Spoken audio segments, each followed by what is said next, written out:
That's your emergency fund. Even $500 changes everything. And if you call it your calm cushion, I will give you an example.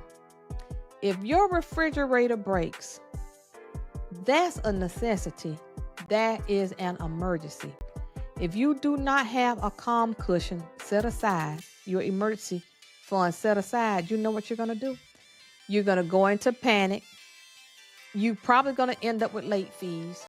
You're going to have to use a credit card that already has too large of a balance. So work on creating your comfortable cushion. And only you know what that is. I'll never forget the time our car broke down years ago. Before we had a cushion. And I mean, other things have happened too, but I'll share this story with you. I panicked. I cried and I panicked.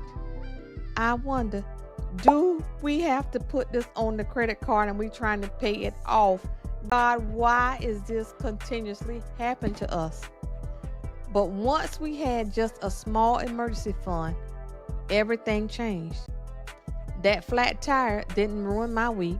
It was just an inconvenience. So I'm telling you from personal experience, even if you can only come up with $500, put that aside and put it in a savings account that you don't have a debit card to, that's not attached to your checking account, so that if you have a flat tire, you have the money to cover it.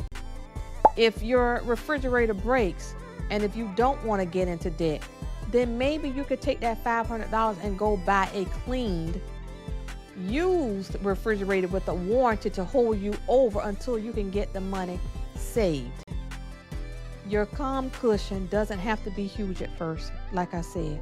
Start with $100, then $300, then $500.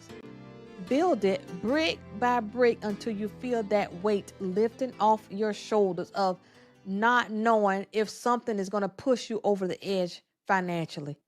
Again, having peace, there's no price you can put on peace. And having peace certainly will equal to some joy, because you won't be stressed, you won't be snappy, and you'll know that you have a little cushion that you can fall back on.